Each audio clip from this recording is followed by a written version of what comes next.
Hello and welcome back to Vinralandia. Last time we continued the construction of Little Transylvania, as it was very important. I believe we also constructed the Jolly City Central bus lines and the Little Transylvania bus lines as well, because the vampires really needed a way to get around beyond just like driving their own cars, because it's just so important to them. Being able to move is key for life. And the vampires, they need to be able to move in a way that the sun never hits them. Occasionally, they do have to go out in the daytime. The town didn't find it cost effective to put any variety of like sunroofs over all of the walkways, because that's a bit ridiculous. So instead, they have a bus service that just stops for anyone who happens to be standing anywhere. And they're just like, hey, dude, you want to come in? And the vampire's like, yes, or they're like, no, not really. And then they don't have to walk around in the sunlight, because of course, it's very bad for them to walk around in the sunlight. It's so bad. It's like if you're just chilling out. Okay, you're chilling right now. Just imagine it deeply. Let it like take over your soul that you're chilling out. And then a koala just drops from your ceiling and just starts like clawing at your face. That is more or less what it's like for the vampires when they have to go out in the sunlight. It's like a really good moment for about 5 seconds before the koala drops on their face. Of course, in these situations, it's usually not a real koala, it's just a metaphorical koala.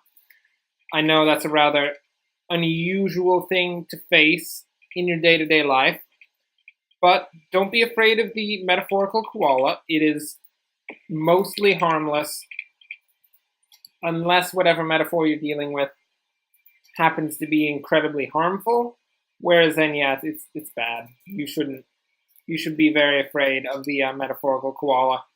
It's got huge claws, man. The claws are like at least 7 inches long.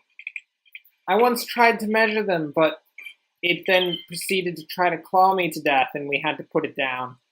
Unfortunately, the koala is no longer with us. Let's just stop and take a moment of silence for the koala that fell on that day. Okay, that's enough. It wasn't that sad. Stinking koala. Yeah.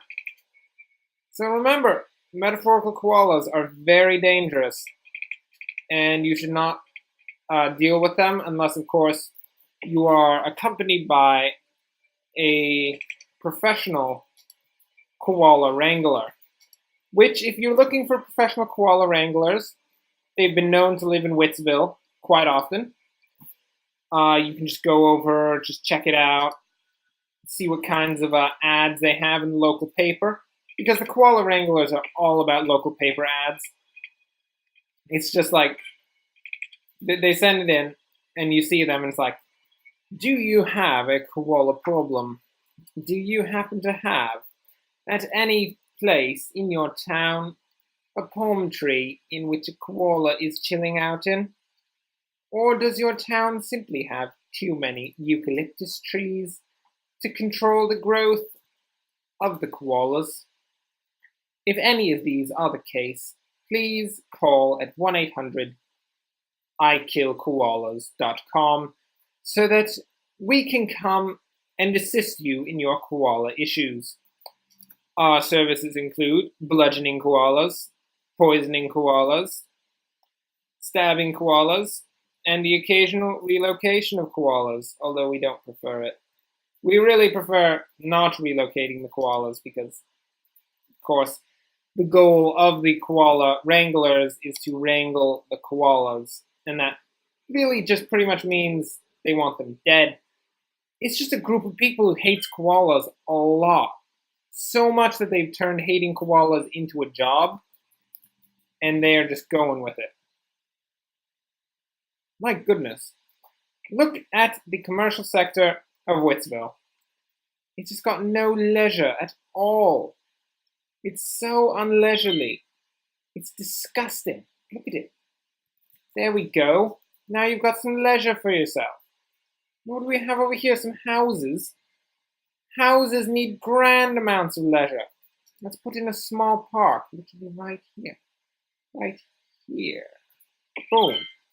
There. Now there should be greater leisure in Wittsville. Of course, that does also mean the production of far more trees, and the risk that some of those trees may be eucalyptus trees, which could expand the issue of the metaphorical koala in our day-to-day lives, which always has to be taken into account. Metaphorical koalas are incredibly dangerous.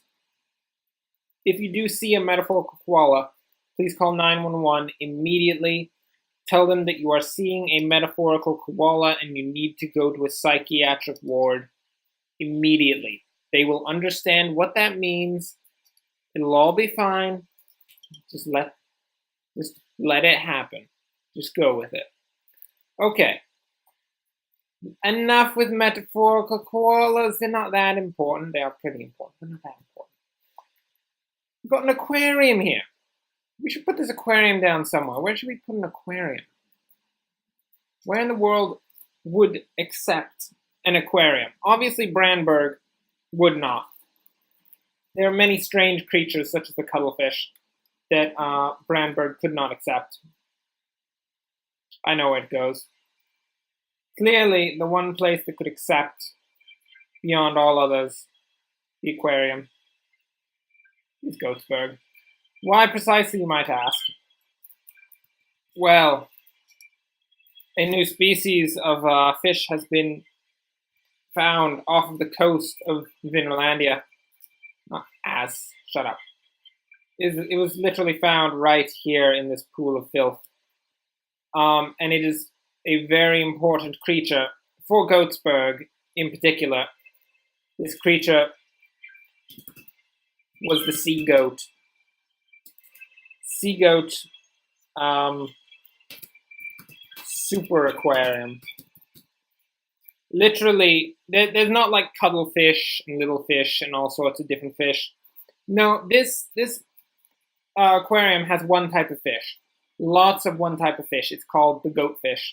I mean the sea goat. Sorry, it's a sea goat. And it's similar to a seahorse, except at the end of its little like mouth, it's got a little beard. There's a little scruff of a beard, just like a goat. And oh my goodness, there's just so many of them chilling out down in this like filth pool. We have no clue where they came from, but Goatsburg has insisted that it is very important that they protect the sea goats at all costs. Cultopia, on the other hand, has found it interesting that they can now do aquatic sacrifices without their goats drowning before they've stabbed them. So they've taken the sea goats and created a whole new type of sacrificing.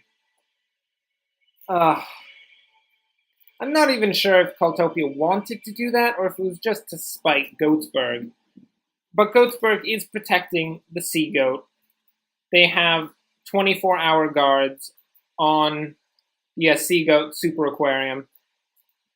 They, of course, have AK-47s. They have full body armor, APCs. They have a Sherman tank outside. They're really going overboard. Some say they do have an ICBM, but we're questioning that one.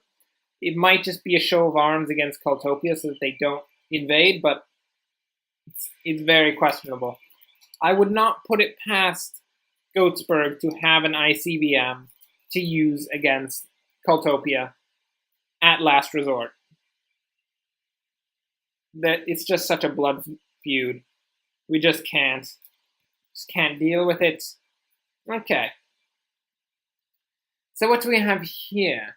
Little Transylvania is continuing to expand. There's more than enough room to expand in all of the places of the amazing Little Transylvania. So the vampires are going to continue to build up. It really is a matter of time at this point, which seems to happen quite often. So let's see, what can we do? We have 30,000 bucks. So many bucks. What if we... Let's see what policies we can throw in for Bat Town. We could do a smoking ban. Doesn't sound great. Recycling? Slightly reduced garbage accumulation. Slightly reduced tax income. Interesting. We could ban all pets in Bat Town, which would be really bad. They would absolutely lose it because, of course, everyone in Bat Town has a pet bat, and if we suddenly ban the pets, they'd just release the bats, and there'd be a huge swarm of bats just flying over Vinlandia. That'd be so bad. We can't do that. Not at all. So we have to make sure that we don't ban the pets. Okay, what do we have here? We have high-tech housing, heavy traffic ban, small business enthusiast, keep 2 cents. Okay, so we could increase sales from commercial buildings, but I don't think that's a good idea. We don't really need it right now. What if we do high-tech housing? How much does that cost? $4 a residential building. Do it. I just want to watch my money plummet. Oh, look at that. It's at an all-time low. Oh, no. It appears to only drop by like, oh no, here we go. Okay. It's plummeting to unknown lows that one cannot understand. It is beyond our comprehension. What do we have here? Parks and recreation budget. Moderately increase land value around parks and plazas. Increase the budget by 20%. Nah, not gonna happen. Look, we don't need a parks and recreation department. They're silly places that do silly things.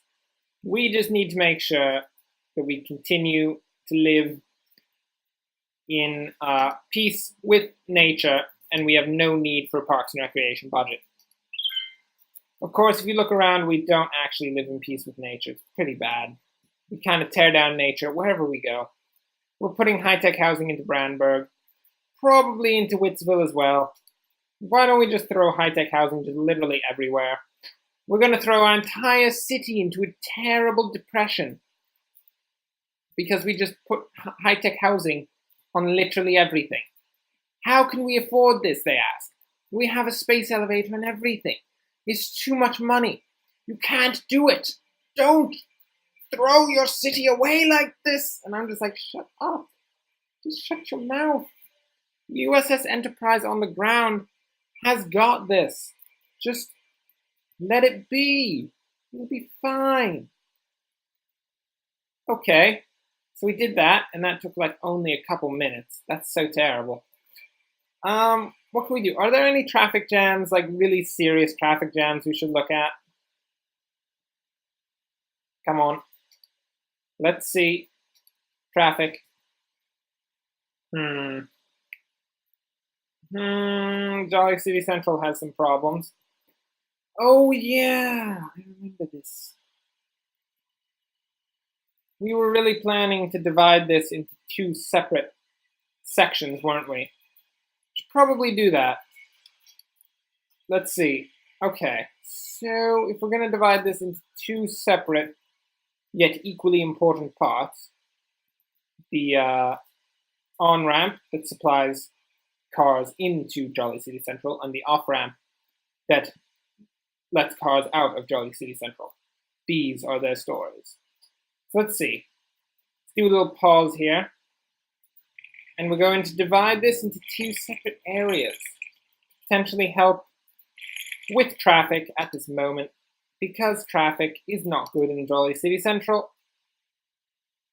And of course, Jolly City Central cannot deal with bad traffic, because if they have bad traffic, it shows to the rest of society that, of course, Jolly City Central is not the way to go. And if that's the case, no one is going to unify under the banner of Jolly City Central, which is at once a good thing and a bad thing, because Jolly City Central is still a bit crazy. Come on, right there. No, nope. Okay, there's a notch right here that does it like perfectly. Yeah, this one. Right there. Perfect. Look at that. Okay, so that's going to be the out. And this can just continue to be the in. We will convert this 6-lane road into a one-way 6-lane road. And it'll be brilliant. Everything will go perfectly fine. Believe me, there we go. It's all good. We play. Everything runs a lot smoother than it was running before. Look at that! Jolly City Central has been saved.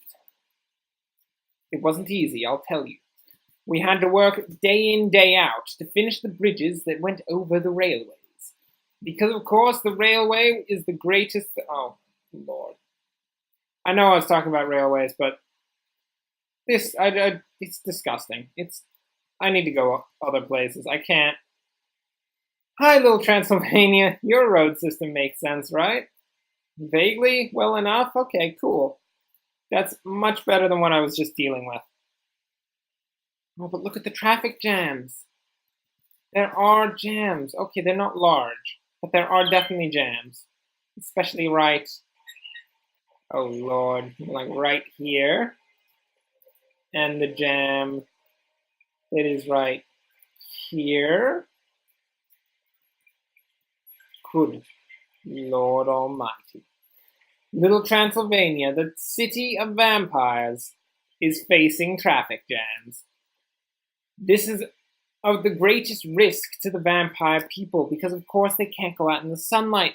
If they sit in a traffic jam for too long, they will be stuck overnight, and it will come to the point where they are in the daytime and the sunlight shall flow through their windows and they will be faced with the fact that they are going to die because of this. This is very bad. It's a great risk that all vampires must take. The greatest risk of all. Okay. I think maybe this should be a one-way street. I'm thinking that that's a good idea. It'll let traffic flow a bit better, I think. Nope, that all went the wrong way. That is not the proper direction. So we're going to do it this way. This is going to come up to here and connect. Oh, Lord. It's not going to be easy, people. It's not going to be easy. Okay. So if we build this out a little farther, and then we go like this. There we go. That's perfect. And then we just delete this little bit here. And that is the out from Little Transylvania. So what we really did was took out the potential for cars to come down this right-hand side and enter the city this way, so that cars didn't come through here, try to go down here through this road and get into the rest of the city. Should help traffic to flow out a little better. Of course, flowing in is wretched, really bad. Look, we can't fix every problem in the city. I know that some people say that we totally can because it's not actually that difficult, and if you actually applied yourself just a bit, kid, you'd be able to do it. And I'm just like, shut up, I'm not applying myself. What are you on about? Come on, this is a city of vampires. I'm not going to apply myself to fixing a city of vampires. They're crazy to begin with. They've lost their freaking minds. You know what happens when you live for thousands of years on nothing but goat's blood? It's so bad. And of course, many of these vampires have lived for thousands of years in the Himalayan mountains, in little Sherpa costumes, just chilling out, and occasionally fetching mountain goats and sucking their blood out, feasting upon it as though it were the flesh of a human, but it's not the flesh of a human. And they have to face that reality as they realize that it tastes like poop. It's so bad. Goat's blood is not delicious. It's not as bad as rat's blood, to be said, but it is still pretty darn bad. Let's check how this new system is working out. Nicely? I think it's doing okay. I think it's better than it was before, hopefully, maybe. That's good. That's a thing, right? Better than before is good, even though it's not great. Yeah, we'll be fine. The octopus is, of course, taking all of the traffic and diverting it to wherever it needs to go because octopuses are, of course, very smart, much smarter than the sea goat, which is a very unintelligent creature. Mostly sits under rocks and just bleats underwater for like hours on end. Of course, no one can really hear it bleat because in the ocean, no one can hear you bleat. But, scientists do claim that they bleat a lot. Just like, under the ocean, days on end. It's so bad. Well, with that weird thought, that brings us to the end of the episode. Let's get a good look at the city. Oh, we need to be way out. Oh, look at that. We've got everything in there. Yes, thanks for watching. If you enjoyed this, like and subscribe. There'll be more in the future as we continue to expand Little Transylvania as it continues to build up, as it is building up quite slowly. And the city in general will continue to build itself. The sea goat will continue to survive as Goatsburg protects it from the vicious creatures of Cultopia, who are, even as we speak, sacrificing a few sea goats out in the bay. But yeah, until then, thanks for watching and enjoy the rest of your day.